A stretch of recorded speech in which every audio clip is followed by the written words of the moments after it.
Good I'm hearing afternoon. you. Good afternoon. Okay, good.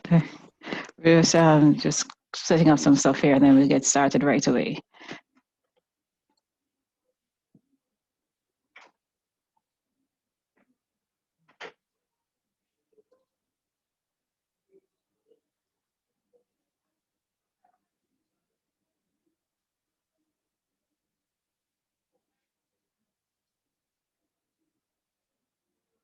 Okay, thank you. All right, as Mr. Francis stated, today we'll be talking about doing your cover letter. And as he has pointed out to you, I have had experience in, well, vetting quite a few cover letters in my career. And I will let you all know that the cover letter sometimes is what, well, will shortlist a person to be interviewed or not. And it's your best way of selling yourself. And the last thing you want to do is to sell yourself short. Now, as we go through this, I will ask you to let me know if there's any point that you want to stop and review. No problem. We're here to learn. I'm learning from you. You're learning from me. We're learning from each other. So this is not just me talking at you. This is me conversing with you.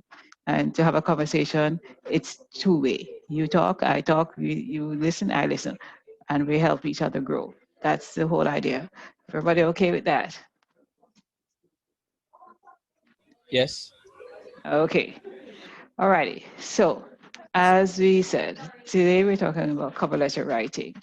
And it's basically your first indication of how you want to present yourself to your potential employer. Now, there are those who have said that cover letters aren't really relevant anymore. People just go straight to the resume. Why do we need to bother with a cover letter?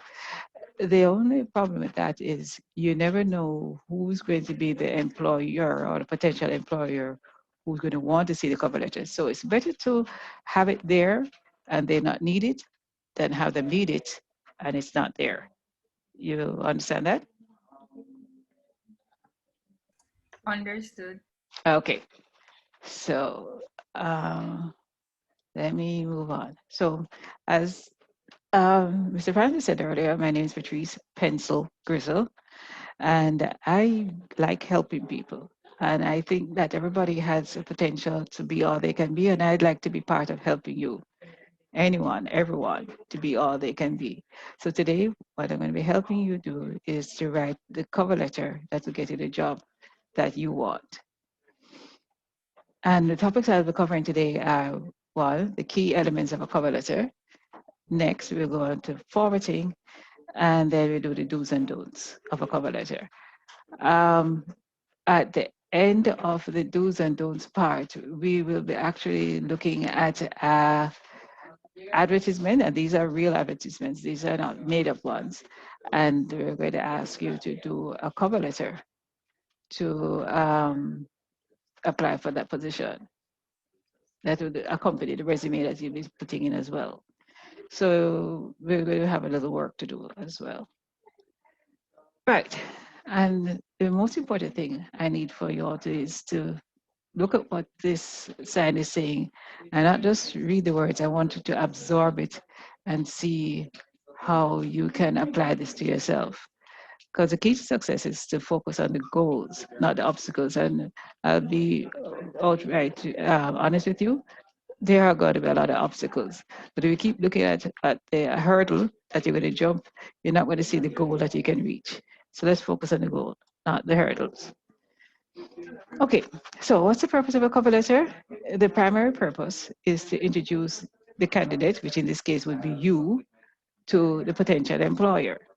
And just like how you can present yourself and somebody can say, yeah, man, this person can should put together right, or yeah, man, a man look like they know what I'm doing, or yeah, I don't think they're quite ready yet. This is what your cover letter can do for you. So what I'm hoping to do is at the end of this, when you write a cover letter, everybody says, oh yeah, we got to see this guy. We got to see this lady. We want to see what they're about. They sound good on paper. I want to see what they are in person. Okay? And there are 7 key elements of a cover letter. You have the header, you have the greeting, you have the introduction, you have the qualifications, the statement of your qualifications. You basically indicate your values and goals, which the fact that you're applying to a particular organization, it indicates that you think that what you have matches with what they want. And then you have what we call a call to action, which you get into later on. And of course, your signature. And by signature, we're not talking about what you pen write. We're talking about how you close the letter. Right. So all cover letters should start with a header. And that header is usually the part that includes your name, your email address, your phone number, and your mailing address. Now, those should be on a separate line. So you wouldn't be just writing everything all across. You have an option. You can either do everything like a letterhead at the top, or you can do it on the left. It's your choice, but it must include those basic information, especially now in the digital age where people are not doing uh, by mail, post office mailbox anymore. They're doing email and digital communication. So definitely a phone number and an email address would need to be in it. Um, and whatever you have in your resume, you're to have it in your cover letter. So you can't have your resume having one phone number and your cover letter having a different one or email address or whatever. It is to be the same. And it's actually to have the same, and we're going to that a little later, the same format. So if you're using one particular typeface or font for your resume, it's the same thing to be on your cover letter. And the reason why we point out on this is because sometimes you do a batch of resumes, or you did a resume a long time ago, and now you have a new letter, a new job you want to apply for, so you do a new letter. Try and make it match back. And again, this can sometimes make the difference between whether or not you'll be selected to come in for the interview or not. Remember, now, there are a lot of people who are going to be trying for the job you're trying for. Your goal is to make sure that they want you and not the other person. So you're going to do everything to be able to be in that interview room with them. If it's relevant to the position, you should include links to your portfolio or social media pages. And this can apply to positions where you're a social media marketer, for example. You want to show them the kind of work you've been doing. So you can include the links to those pages or portfolio in your cover letter. If it doesn't have anything to do with the job you're applying for, don't put it in there. Okay. So one of the things you have to make sure you do is to make sure that you are writing to the correct person.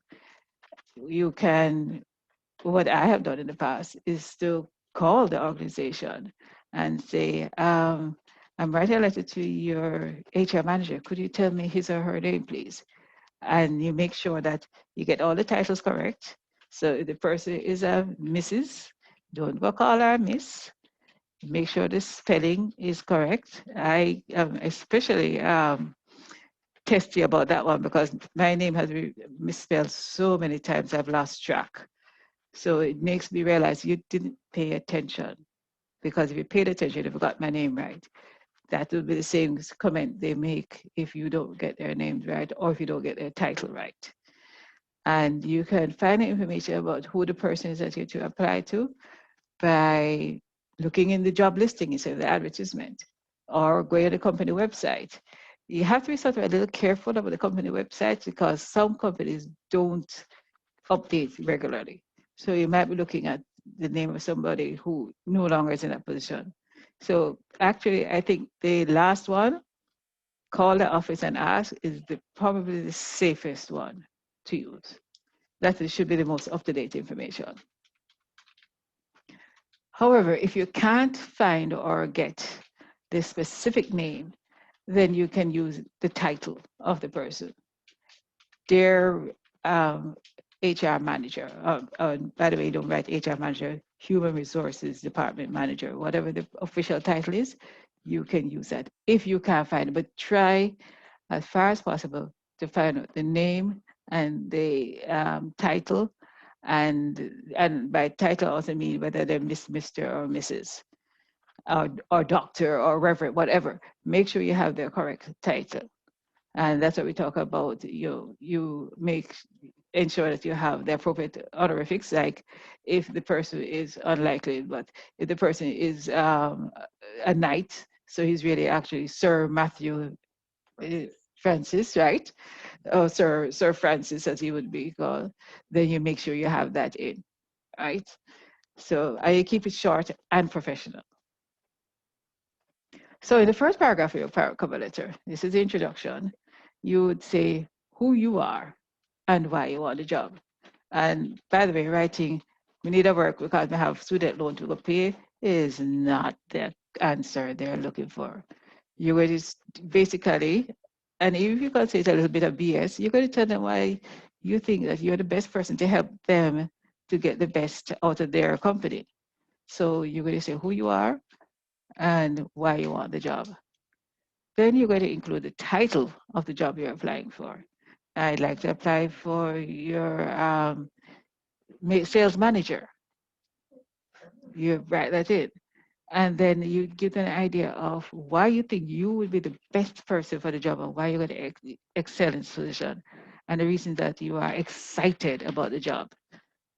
Because the bottom line, you have somebody who's pretty much um, not really feeling the job, then why would I need to hire you? I'd like to know that you're going to come in, do the job, and do it with a great deal of involvement.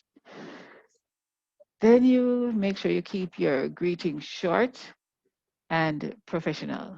And of course, as we said before, make sure you use appropriate honorifics or titles. So the person is Dr. Francis, then you say Dr. Francis, the Honorable Mr. Francis, whatever. You make sure you use the appropriate terms. When you look at the job letter, the advertisement itself, you look for what are the core strengths that are required for the jobs. And then you make sure you tell them, I got it. I got what you want. So you look for the core strengths. And you use that in your introductory paragraph to explain how you exhibit these qualities that they need. And a good strategy to use is if somebody tell you about the work and they say, yeah, man, I think this work is perfect for you, then you include that. Um, my colleague or my fellow student or my associate, you don't have to go my friend or my girlfriend. We don't need that much detail. You say something on a professional level.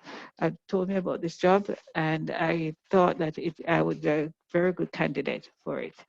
However, and this is a big however here, just make sure that before you do that, the person is in good standing in the company. You don't want to refer to somebody who the company is actually trying to figure out how can we get rid of this person. I'm not sure how you're going to be able to get that information, but do not use somebody to as a referral if that person is not the kind of person that the company wants anyway. Because you know what they say, the people you associate with, they take it to indicate that you're the kind of person too. All right, let me pause here. Any questions?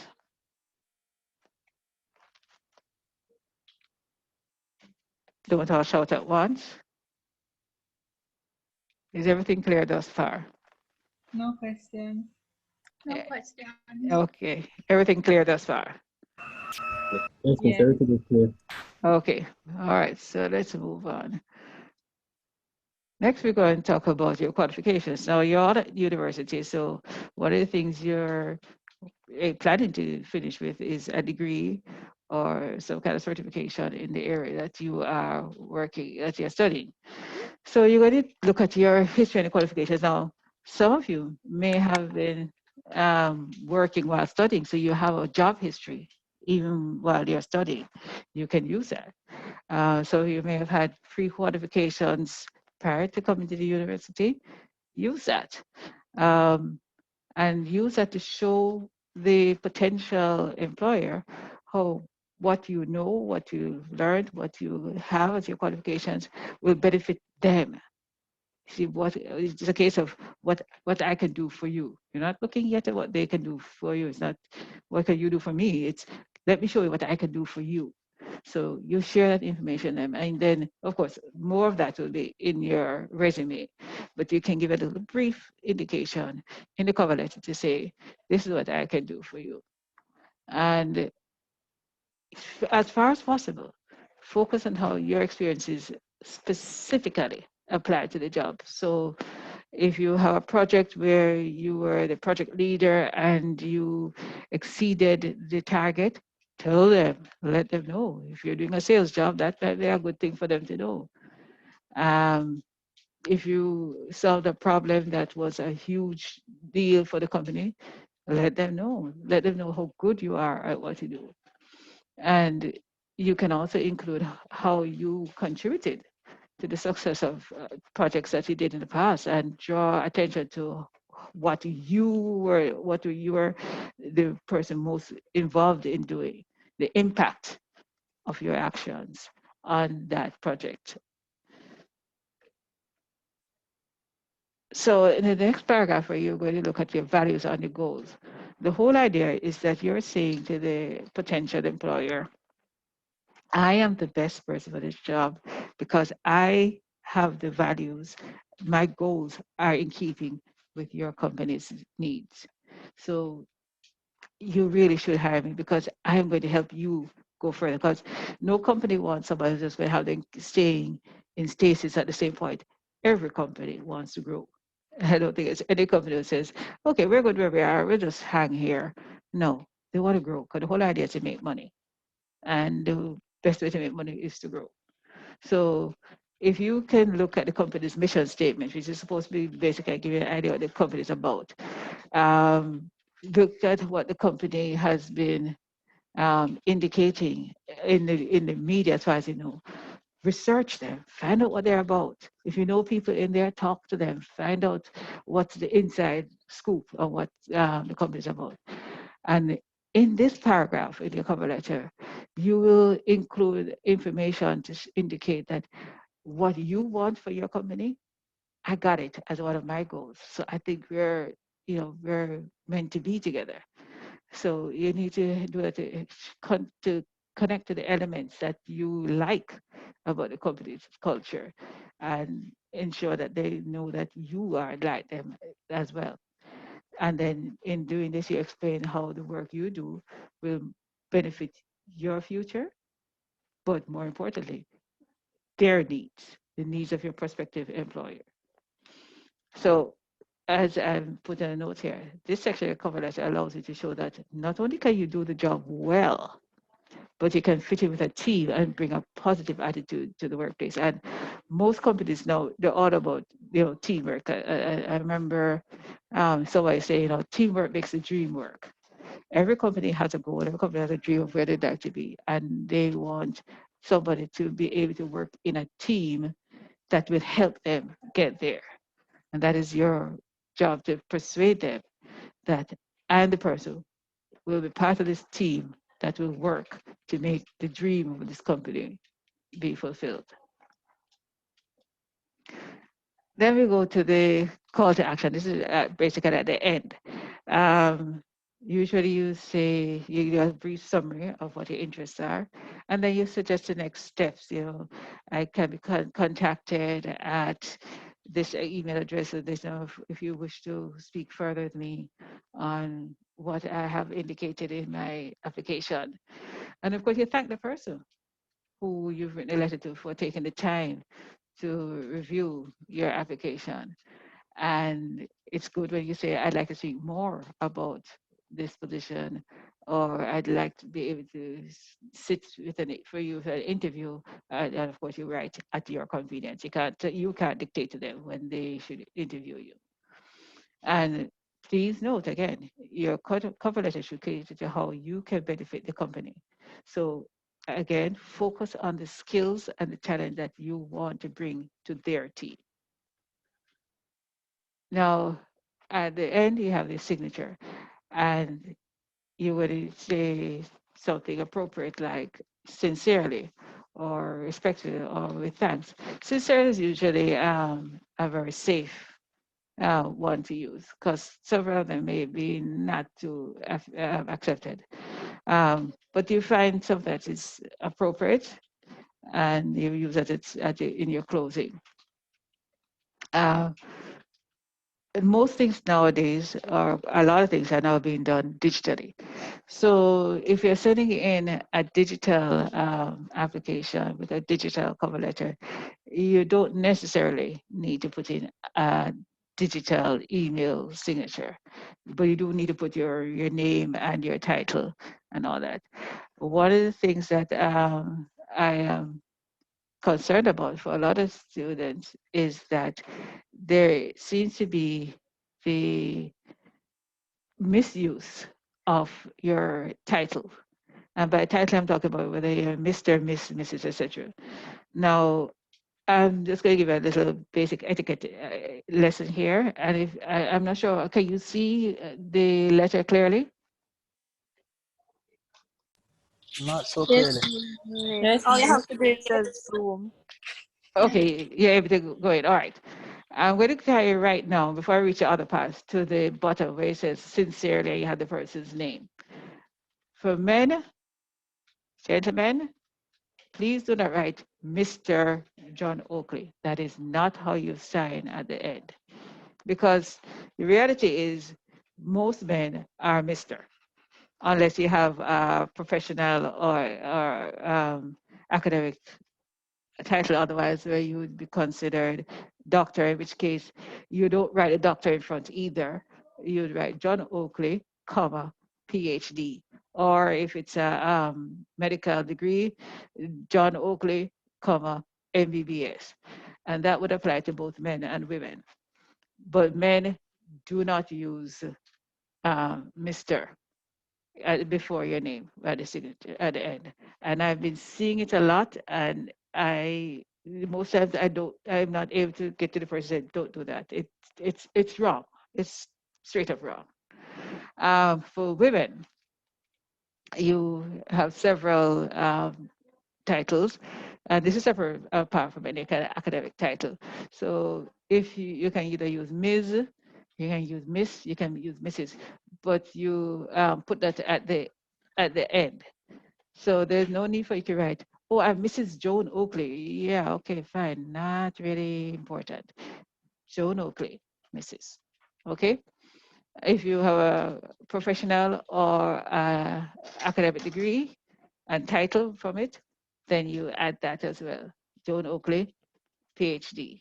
And most people know that PhD means doctor. You know, you don't have to write, I'm Dr. Joan Oakley. You know, you do Joan Oakley, PhD. And I am stressing this because I'm seeing it happening way too often where it is written incorrectly at the end. And the last thing you want to do is to kind of shoot yourself in the foot by putting something that a potential employer is going to go, yeah, no. Okay, so we have the 4 different sections of the cover letter sample here. You start off with your contact information in the header. Now, as I said before, you can either do it on the left side or you can do it in the center, your choice. But whatever font you use the same thing that's on your resume. So they match, they don't mismatch. So you'd put in your contact information in the header, in the address, put in the date, and then next you go on to your information about what you're applying for. So in this case, Mr. Oakley is applying for a position of insurance broker with the company that he's writing to. So because the reality is that you might write a cover letter for one position, but the company itself, the organization itself, may have um, several positions open. So, okay, which one is this one? Oh, okay, right. He's the insurance broker one. All right, fine. So they know where to put it because usually you have different teams that are dealing with the different applications. So you do that in the very opening. Then you go and let them know about your qualifications, what makes you suitable. for the position you're applying for. And you put that in the next couple of paragraphs there. And then at the end, when we said earlier about the closing, this is what you put in the closing, that I would like to follow up with you. I'd like to speak with you. I'd like to be able to come up with a time that is suitable for you. You give some indication that I really want to come talk to you guys. So please call me, email me, and you give them your email information. You give them your phone number, and of course you close with your name. All right. So we've got to finish section 1. Any questions before we move on to section 2? Yes, I was asking if the address had to be added in my Uh, presentation. you're talking about your mailing address? Yes. It is best, yes, because there are some persons who will still be sending out your any information to you by mail. It may be going in terms of more and more people going digital, but it's not gone. So, but if they have it and not need it, as I said before, then they need it and they don't have it. Okay, thank you. You're welcome. Any other questions? And please feel free to ask, because this is the time to know, not when you're actually writing the letter. Question: if you have a professional title Mhm. and you are a female, is it that you put your full name, then the miss, or you put the professional title Use a and professional. then Use a professional title, which I'm going to assume is a little. It's something you've worked for. You're born miss, but you work to get that PhD. If you understand what I mean. okay, so you don't need to put both, or if No, you're no, no. putting okay, You fine. don't need to put those. Put the higher rated one. Okay. Okay, thanks. Any other questions? Miss, good Yes, sir. afternoon. If it okay, good afternoon. If it is that you have qualifications to apply to more than one post in the establishment, and do you include both of them in the cover letter, or you Not write two separate cover two letter? separate. You write one for each position. So if you're applying for the marketing Okay, thank you. manager, you write for the marketing manager. Applying for the operations manager, you write for the operations manager. You don't put, oh, I'd like to apply for the marketing and or the operations manager, whichever one you want to give me. No, you're very specific about what you want. Okay, thank you. Okay, Okay, thank you. you're welcome. Any other questions? Hi, I have a question. Mm-hmm. Could you give us some ideas of what may potentially turn off recruiters, like what not to do? First off, bad grammar and spelling. You look at that and you're like, okay, yeah, not ready yet. And you just answer moving on. And I can speak to this as from my past experience, where you're looking and the person has the thing punctuated incorrectly, the grammar is sucky, the spelling is awful. I'm like, I don't think so. Worse if the person says they have a university degree, it's like, yeah, right. I don't think so. So that is one of the things you don't want to have happen. You also don't want to have something that's badly formatted. So if you usually you say you left flush, everything in one line. You don't want the paragraph 1 to be left flush, and then paragraph 2 has a 5-space indentation, and paragraph 3 is justified. No, you keep it looking uniform. So that's another aspect. Another thing, and I'm not sure if any of you have done or are doing academic writing, is that we don't use contractions. So it's not, I'm doing my degree in business studies. It says, I am doing my degree in business studies. You keep a certain level of formality. Bottom line, it's not your friend you're applying to. You're applying to somebody who don't know you.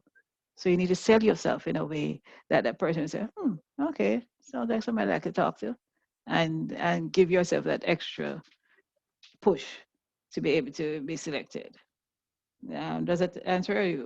Is there something else you want to look at? Thank you. There's also I have a because this is specific to me, right? Mm-hmm. I've experienced in like 1,000 areas. So I've worked in multiple industries.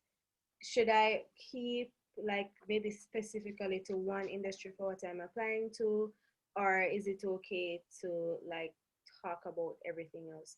Because then there may be gaps in my resume. That's kind of what I'm worried about. But at the same time, I kind of feel like when you're all over the place, you might give an impression that You don't know what you want. right. But at Yeah. the same time, when you're young, you kind of just do what comes on your table. What you can find, you do. Yeah. Yes, I understand that.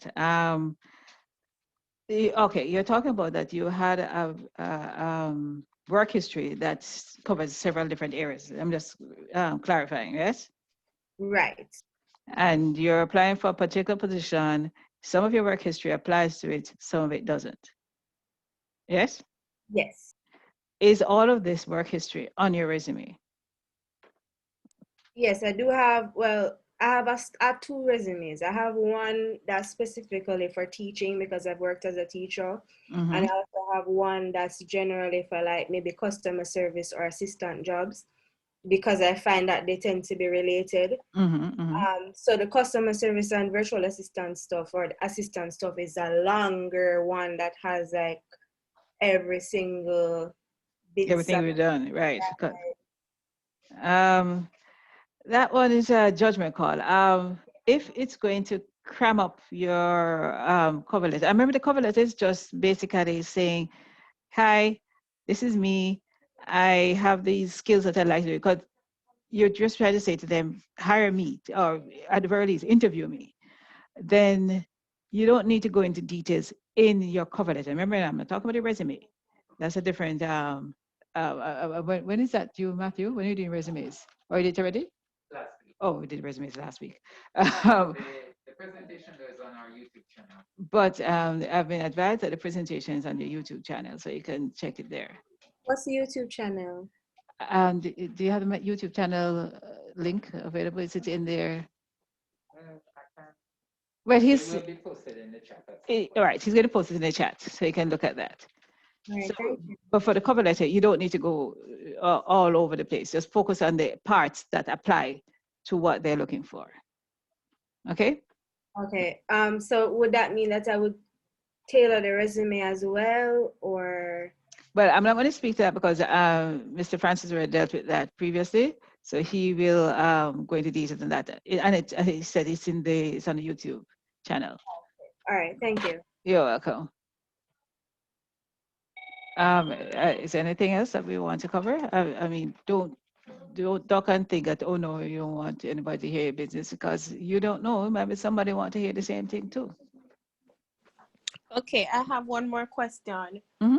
For example, you're sending your cover letter, but it's not for a specific job. You're just sending it to a company just in case they have spaces open. How do you go about like doing the structure? For example, you're not sure what jobs may come up, what positions may come up, so you're not sure what really you need to like expound on a little. But you know your basic skills. What you know your saleable skills. I'm asking. Yes, I do. All right, and you know the kind of company you're writing to, what they need. Yes. Right. So you try and find the saleable skills that you have that best match the company's needs, and tailor your letter to cover those. Okay, thanks. You can't, in other words, you can't be all things to all people. So it's still kind of, you want to say, basically, say, please hire me, I need a work bad, but I've still don't know to go pay. But you gotta have to also say, I have great interpersonal skills, I have marketing skills, I have organizational skills, something that you think would, based on the kind of company that they would want from a potential employee. Okay? Okay, thanks. You're welcome. Anyone else? And please don't duck and hide. Ask it Yes, I now. have a question, but it's Hmm. not really about what has been covered today. I was just wondering, since the sessions are being recorded, can we access them anywhere? Just in case we missed out like the first part or anything like that? The first part of this one or of this. Of this one especially. Oh no, this one's going to be also going to be online. Everything's going to be on the YouTube channel, Oh, okay. so you can review. So is it up yet, or as in the Oh one last week, is that one yeah, up yet? man, that one's up. So we just go on the YouTube UTech page and it's there? No, Mr. Francis went to give the link for the YouTube channel at some point during this presentation. Okay, miss. All right. Okay, so we're going to move on now to formatting your cover letter. Oh, sorry. Yes. What if you have no skills to put in that area? When you say no skills, because we all have some kind of skill. Experiences. Experience is different from skills. And that's one of the reasons why every university, even from high school days, they suggest or they kind of ask students, get involved in an extracurricular activity. Get involved in something that will develop your skills so you have something that can go along with your academic degree. So I don't know if any of, well, it's kind of hard now with the distance learning that we're all doing, but before that there was high school. If you're into theater, you have a practical skill set. If you're into music, you have a practical skill set. If you're into key club, you have a skill set. You can use that if you don't have the actual working skills. If I understand that. I understand. Uh, So your skills and your qualifications are different things. It's good when you have both, but if you don't, then use the things that you've done outside now. And I'm going to be frank. If somebody is writing a cover letter and they basically have nothing to offer, that they weren't even part of as part of the choir, or I was a teacher's aide or whatever, then what are you carrying to the table that will make me want to hire you? So it's difficult now, like I said, with the distance learning, but please try and get some kind of extracurricular activity that shows persons that you're not just going to class and going back home to watch TV or chat on the internet. Show them that I have something I can help you. Even if you're chatting on the internet, then you can, in a sense, see yourself as some kind of influencer and tell them that you have been involved in marketing your own brand of, well, whatever you want to say in marketing. Do you understand? There is always something you can do, and I doubt very much that anyone here is just going to classes and sitting home at the end of classes. There is some kind of life outside. You understand? Excuse me, can I interject some information here? Mm-hmm. So actually, some clubs are still meeting remotely. I know that Rotaract, the one in Montego Bay, they're not the one associated with the university, but the actual branch that meets at Pair One, they actually meet remotely from time to time and actually have projects. I think Kiwanis does it as well. So if you do a little bit of research on maybe social media and ask around, you could possibly still join one of those clubs. I do recall Rotaract doing a Christmas treat this year. So it's not entirely impossible to still get out there and do some extracurricular activities. Very good. Thank you very much for sharing that with us. And the reality is that you might be involved in an organization. For example, when I was at UWI, I was involved in drama society, and one of my roles was doing stage management. So at the end of my university, yes, I had my degree in communication, but I had management experience because I did stage management, which is really quite a lot of stuff to do. So what you do here in school can be sold outside of school. It's just how you use the information and experience to sell yourself. Okay, and those companies, those organizations, the Rotaract and the Kiwanis, etc., very good companies because it shows a different part of you. So if you were the treasurer, it shows that you have some idea of how to handle money. If you were the president, it shows that you know how to be a leader. Are you understanding?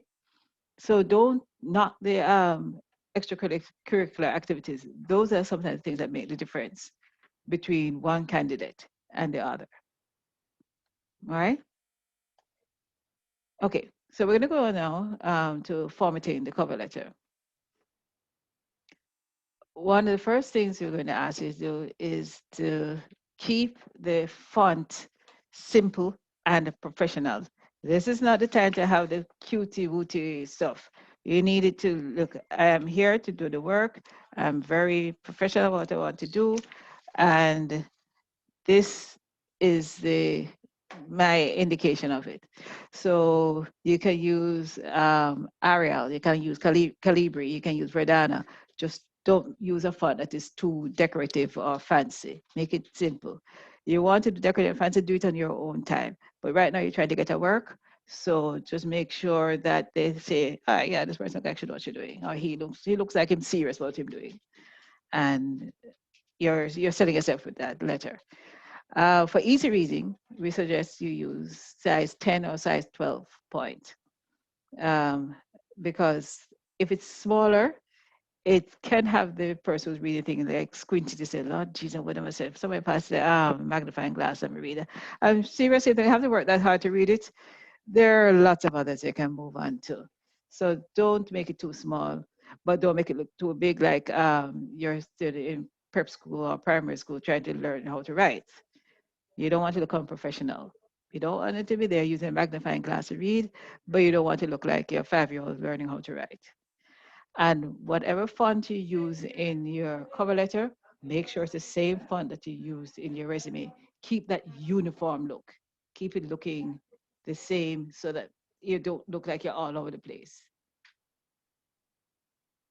The next thing is the spacing. We advise single spacing. We also advise that you don't fill the whole page. If possible, don't fill the whole page. Use about 3/4 of the page. And between each section, you have for example, you have the contact information, you have the salutation. You don't have everything jammed together. You kind of have a space between each of them. Each paragraph, you have a space. And all the way down to the closing, you have a space. If you're sending something by mail as opposed to digitally, you can indicate at the bottom attachment to say that your resume is attached to this cover letter, right? But the indentation that you currently need to do when you're doing academic writing, you don't need to do it here. It's just flush in the margin, all right? Next, try as far as possible to keep the cover letter to a single page that has just 3 paragraphs. If absolutely necessary, and please notice I underline the word absolutely, then you can add a middle paragraph. But if you can communicate that essential information in fewer words, then do so. Just try and make it 3 paragraphs. As I said before, you can align your text to the left and usually use a uniform 1-inch margin all around. So it just looks neat. If you have so many words on your first page that it's spilling over the second page, first of all, review it. See if there's anything you can cut out. Have a friend look at it, because sometimes you kind of very attached to what you write and you don't want to take out anything. Then make a friend look at it, a friend that will be truthful to you, and let them see if there's anything you can cut out of it. If you and the friend and the other friend, because oh yeah, you can take out of this, then shrink the margin. You can shrink it to 3/4 inch, 1/2 inch, but don't go any smaller than that. It's just going to look really just jammed up and squished up. You want it to be nice and easy to read. Okay, so the smallest you should go is 1/2 inch all around. So just do a lot of editing to make sure you don't go over one page as far as possible. And when you are saving it to send to the person, either use the doc or docx as much of things as most things are now, or PDF. I personally prefer that persons use PDF. I suggest that people use PDF because it basically maintains the same format no matter what. When you use doc or docx, it depends on the software that they're using, and it can change how things look. And the last thing you want is somebody to see the thing the way, not the way you meant it to be seen. So I lean towards PDF. Okay. And when you are saving it to send to someone, um, there should be a standard format that you use. So the file name would have your full first name and your last name. Why your full first name? There may be a lot of, well, I doubt this very much, but there may be a lot of P pencils out there. How do we know which one we're talking about? So you'd write Patrice pencil, so you know specifically which one you're talking about. And you can indicate what you're talking about with at the end you can say Patrice pencil grizzle resume, so they know that this is attached to the resume. Patrice pencil grizzle cover letter, so they know, okay, this is a cover letter, so they know which one is which. And then you can, as you say, use different styles. You can have everything no space, Joan White resume, everything was there. Or you can use underscore, Joan underscore White underscore resume. Or you can use dashes, Joan dash White dot resume. But whatever you do, keep it standard. Don't use one for your resume and a different one for your cover letter. Okay? So we're going to look now at the do's and don'ts of a cover letter. And I'm just going to check the time because it's an exercise I want you all to do, and you're not going to have the time. All right, the do's and don'ts of a cover letter. Cover letter do's. You are setting yourself to the company. You're saying, hey, hire me because I can help you. And you tell them how you can help them. You talk about your skills. And doing all this, you research the person, the employer, find out what they're about. Some companies are in a lot into helping the community. I know I worked with JPS. JPS became very involved in helping persons. And if you can say, I was with the Kiwanis and I was very involved in helping people in the community, put that in there. Find out what is important to your company, that the potential employer, and put that information in there. And you customize it accordingly. But before you send off that resume, take a friend look at it. Let the friend look at it and say, yeah, that sounds good. No, you could change that. Because a lot of times you don't see the errors that you may have made. And by reviewing it, I mean also to check for spelling errors, for punctuation, for paragraphing, to have a friend go over it so that they know, so you can know whether or not it's in keeping with what you want to sell yourself as. And then you incorporate the keywords in your cover letter. If there is a company is talking about sales and marketing, find out what are some of the keywords for that and incorporate that in your cover letter. Nowadays, a lot of companies use software to sift through, and if you notice that in the ad, there are a lot of words used repeatedly, there's a particular word or particular phrase used repeatedly in the job description, try and make sure you include it in your cover letter to make sure that if they're using an automated screening process, it's there and they will see it there. Okay. Like we say, write a cover letter is not easy. You have to think about it. So you need to make sure you do whatever you can to ensure that you stand out. So cover letter don'ts. You're not rewriting your resume, you're writing a cover letter for your resume. So don't repeat whatever resume. Um, Even though you may not be applying for a position as an editor, you as a professional should take pride in your writing. So writing correctly, making sure there are no grammatical errors, making sure there are no spelling errors. And quite frankly, with today's software, it's kind of hard to make grammatical errors because it keeps telling you, it keeps showing you when you're making something wrong or you're doing something spelling wrong. The only thing now is that most computers have the American spelling, whereas we're supposed to be British, but you know what? I don't think it's a biggie. So just make sure it's spelled correctly and you have the correct grammatical usage.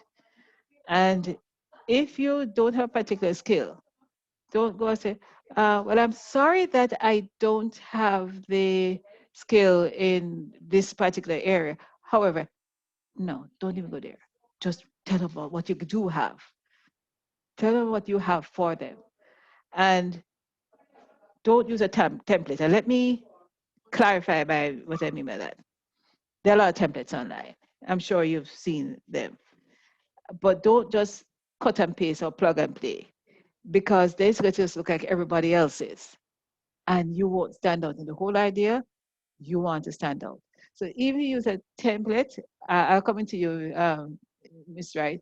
Even if you use a template, then try and make a little different from just a bald template like that. Yes, go ahead, Ms. Wright. Good afternoon, Miss. I'm not sure if you already said this, but is it okay if your cover letter and resume is on the same document? No, they're two different documents. Okay, Miss. Okay. All right. Other thing is, don't make your cover letter too long. I told already, one page. Try and keep it to just a page. Because the bottom line is, the cover letter is just an introduction to your resume. And they're going to be looking at your resume. So you don't need to pack all that stuff in your cover letter. You just need to give them the basic information that says, check my resume. I'm the person you want. And so you would be selling your tops, you're putting in your top selling skills. And don't go on about, well, I started off as a part-time agent with the airlines, and then I went on to work for, you don't need to do all that. Just give them, I started off in as an airline agent, so I'm used to dealing with difficult situations. If it's applicable to the position that you are applying for, then put it in there. All right. And don't forget what I referred to earlier as the call to action. So you're going to thank the person in the closing for his time or her time. And then you put the call to action in your own hands. You show your interest and your motivation for getting a position. You can say something like, I will follow up with you next week to answer the questions you may have, or please contact me at fill in the phone number here, and then you follow through. All right. Now we were planning to do an activity of doing an actual cover letter, but I've noticed that we're out of time. So what I'm going to do is ask Mr. Francis to send you the link that we had for that. And at the end of this presentation, I have an email address that you can contact me at. So if you want to do a little trial version and send it to me, I will look at it and get back to you on how it looks. So we're going to skip the let's apply for a job part because we're not going to have the time for it, unfortunately. But I will thank, as I said, thank you for being here. And if you have any questions, please ask them now. And you will see at the very bottom that I said there is an email address that you can contact me at if you wish to ask me any further questions in that format or send me something to have a quick look at. So, floor is open. Any questions?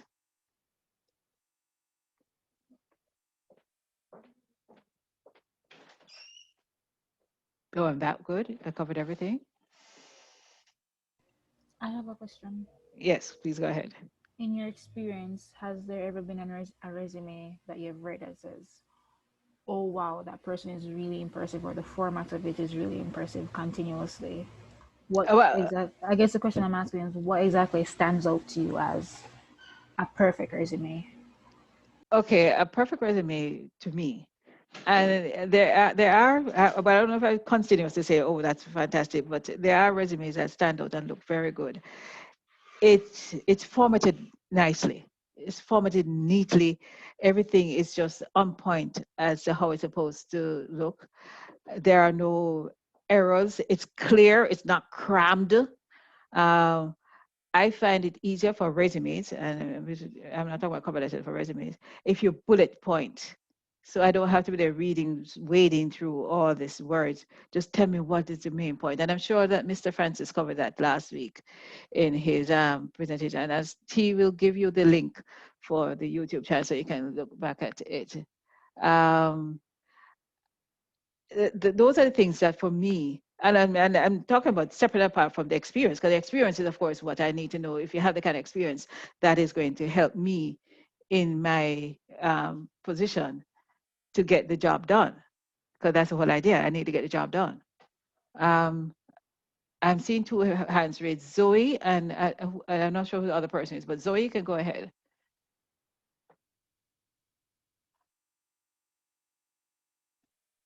Zoe, I saw where you had your hand raised. Okay. Zoe? All right. Are there any other questions? Okay. Yes. I'm sorry. I was saying that it was a mistake. Oh, okay. All right. Fine. No problem. Is there anyone else with any other questions? I had one. I have a CV, not a resume. So my CV actually has all like the bullet points of the skills and stuff like that. Right.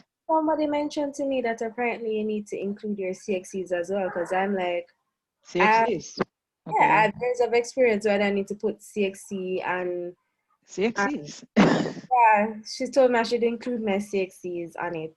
And my resume is like my CV is like 3 pages long. So I'm not seeing why CXC at this stage. Then you're going to put the GSAT results too?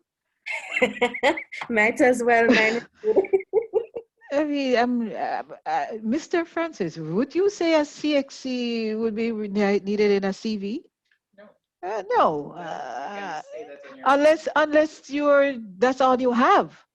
But if you have so much more, you don't need to put your CXCs there.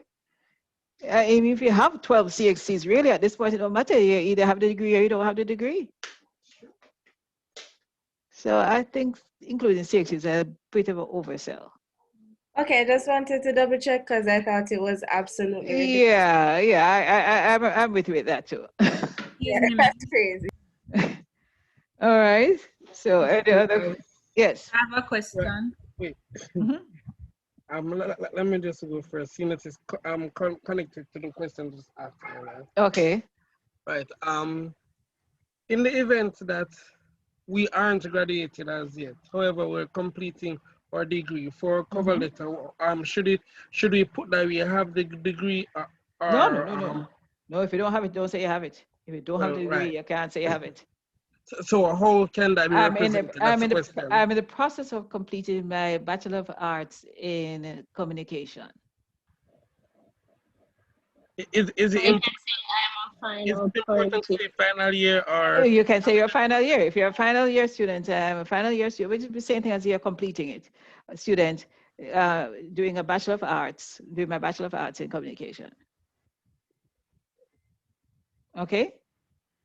But if you don't have it yet, you can't write it yet. Okay, thank you. I have a question as well pertaining to resume. Is there something wrong with mentioning your CXCs? There's nothing wrong, but it's not necessary. It's just packing up the page. If you're applying, I'm assuming that at this stage you have your degree or you're about to get your degree. Telling them that you had a CXC, you're not even talking KIP, you're talking CXC. I really don't see where that would be necessary in a resume. But look, I'm going to go into the resume because Mr. Francis did put all that information, and it is available, and he will be sending you the link to it. But personally, and Mr. Francis has said the same thing to me as well, you don't need CXCs if you are ready, if you now have a further degree. Okay. Unfortunately, we're going to have to wrap up now. Mr. Francis is pushing me out of the room, so blame him. But like I said, so if there is any further information that you need, you have my email address there, so you can email me. If any of you are doing academic writing, as Mr. Francis indicated earlier, I'm also, part of my role as a training assistant at the Language Teaching Research Center is helping persons who are having difficulty with their writing skills. And I know you're going to need writing skills to do resumes and email and letters and all that, all right? So please feel free to contact me. I don't charge at all right? And I thank you for having me and thank you for being here, and all the best for you all in your future endeavors. Thank you. Thank you. Okay. Okay.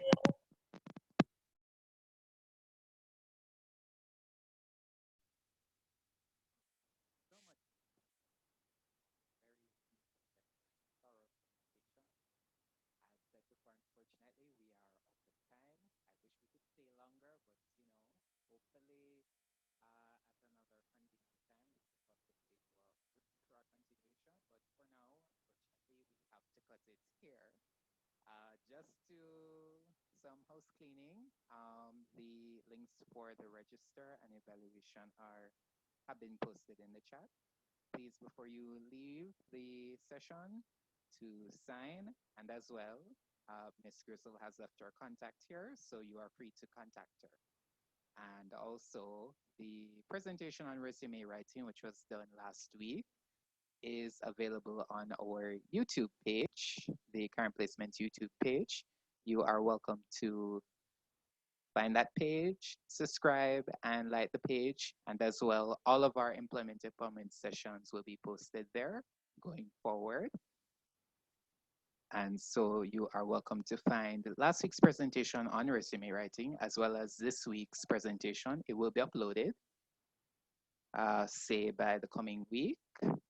But for now, you can view the resume writing presentation, which is there from last week. I'm going to see if I can look for the link and post it in the chat so you guys can have it and go directly to it. All right, so without any further ado, we want to give thanks again to our presenter. She can be contacted. And of course, we will be looking forward to another in the series next week. And so it was a pleasure having you all here today. And as always, be safe. And of course, feel free to contact our office as well for any queries rather that you may have. All right.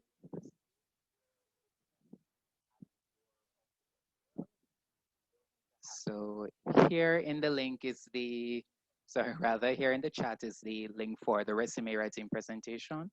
This week's presentation will be posted sometime next week, so you guys can stay tuned for that. And also there will be a little package being put together from Ms. Pencil Grizzle's presentation that will be sent to you as well in due time. So thank you all again for coming. It was wonderful having you all. And of course, we look forward to next week's session and the upcoming sessions. Thank you all. Bye.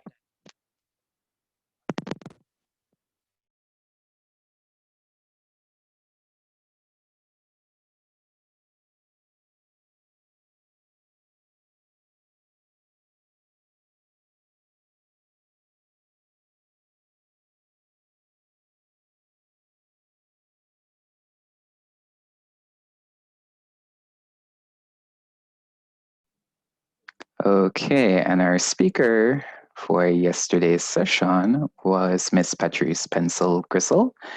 She confidently describes herself as a certifiable word nerd. These are her words, as she loves the power that words have to paint pictures.